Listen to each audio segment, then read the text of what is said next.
Hello friend, good morning, જય શ્રી કૃષ્ણ. કેમ છો બધા? મજામાં છો ને?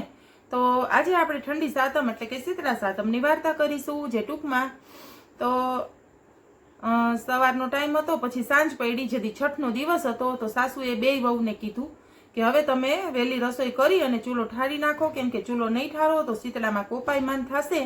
તો વહુ કે હા વાંધો નહીં. એમાં નાની વહુનો છેલ્લે રોટલો ઘડી અને ચૂલો એનાથી ચાલુ રહી ગયો, કેમ કે એનું બાળક નાનું હતું, રડતું હતું. તો એની પાસે ગઈ અને બાળકને ખોળામાં લીધું. તો વહુને ઝોલું આવી ગયું, નીંદર આવી ગઈ. હવે એવું બધું થયું. એમાં અડધી રાત જેવો સમય થઈ ગયો. તો અડધી રાત જેવો સમય થયો ત્યાં શીતળામાં આવ્યા અને ચૂલામાં લોઈટા. તો શીતળામાંનો વાસો ધગી ગયો, દાજી ગયા શીતળામાં.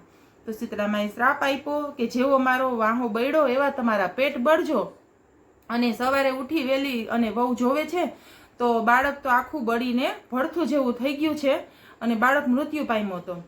પછી એ તો એકદમ કલ્પાંત કરવા માંડી અને એના સાસુને વાત કરી. તો સાસુને ખબર પડી ગઈ. ચૂલો ચાલુ જોયો ને સાસુએ. પહેલા તો એવું હતું ને કે ચૂલો તો આખી રાત એમાં અંગારા રહેતા એમ. તો સાસુને ખબર પડી ગઈ કે આ નક્કી શીતળામાંનો કોપ છે. તો એ કે વહુ તું એક કામ કર, જંગલમાં જા અને શીતળામાં મળે તો એની માફી માગીને છોકરાને સજીવન કરવાનું કે. કાંઈ વાંધો નહીં. વહુ તો નીકળી ગઈ રસ્તામાં, જંગલના રસ્તે. તો જંગલના રસ્તે જાતી હતી તો એક તલાવડી મળી. તો તલાવડી તો એકદમ ભરપૂર પાણીથી ભરેલી, પણ એને શ્રાપ હતો, એનું પાણી કોઈ પીતું નહીં.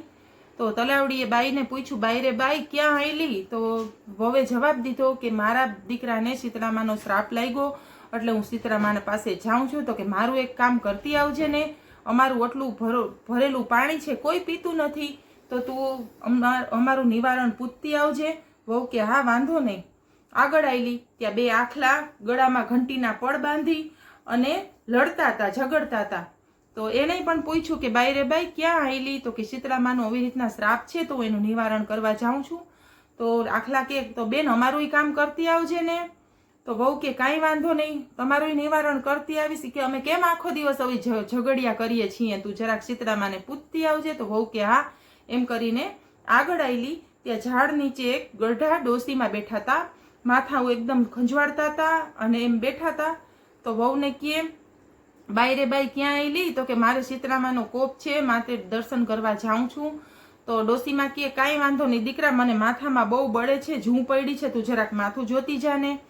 તો વહુ કે કાંઈ વાંધો નહીં કરીને છોકરો ડોસીમાના ખોળામાં દઈ અને વહુ તો ડોસીમાનું માથું જોવે છે.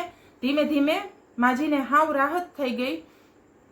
તો વહુને એણે કીધું કે જેવું મારું માથું ઠાર્યું એવા તમારા પેટ ઠરજો.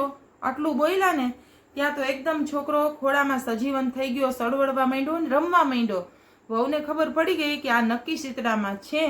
ડોસીમાં શીતળામાનું રૂપ લઈને આવ્યા હતા. શીતળામાં છે ને ડોસીમાનું રૂપ લઈને આવ્યા હતા. એટલે બાળકને સજીવન કરી દીધો અને વહુ તો ત્યાંથી દર્શન કરી અને પછી હા આજના જમાનાની વહુ નથી, ત્યારના જમાનાની હતી. એટલે એણે પેલા તલાવડીનું પૂછ્યું કે તળાવમાંથી કોઈ પાણી પીતું નથી તો માં એને શું શ્રાપ છે? તો કે ગયા જન્મમાં એ દૂધવાળી હતી, દૂધમાં બહુ પાણી નાખતી હતી, એટલે આ જન્મમાં એને શ્રાપ છે કે એનું પાણી કોઈ પીતું નથી. પણ હા એનું એક જ નિવારણ છે, તું ત્યાં જઈ અને તારા ખોબેથી પાણી પીજે, પછી બધા એનું પાણી પીશે. તો કે કાંઈ વાંધો નહીં. પછી આખલાનું યાદ આવ્યું કે બે આખલા કેમ ઝઘડો કરે છે સતત.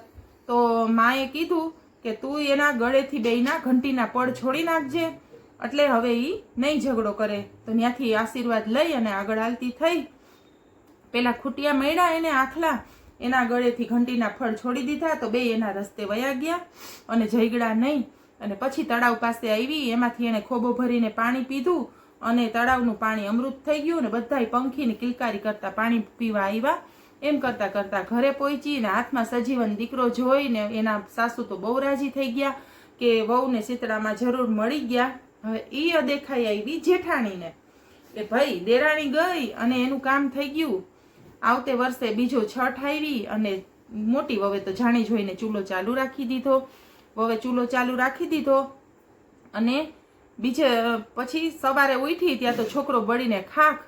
તો વહુ કે હાલો આ શીતળામાનો કોપ છે, હવે હું સાસુને કે હું જાઉં. તો સાસુ કે હા જા. ઈ જંગલના રસ્તે ચાલી ગઈ. તલાવડી મળી રસ્તામાં. બે બાઈ રે બાઈ કે ક્યાં આવેલી? તો કે હું કાંઈ નથી તમારી જેમ નવરી, મારે શીતળામાનો કોપ છે તો હું જાઉં.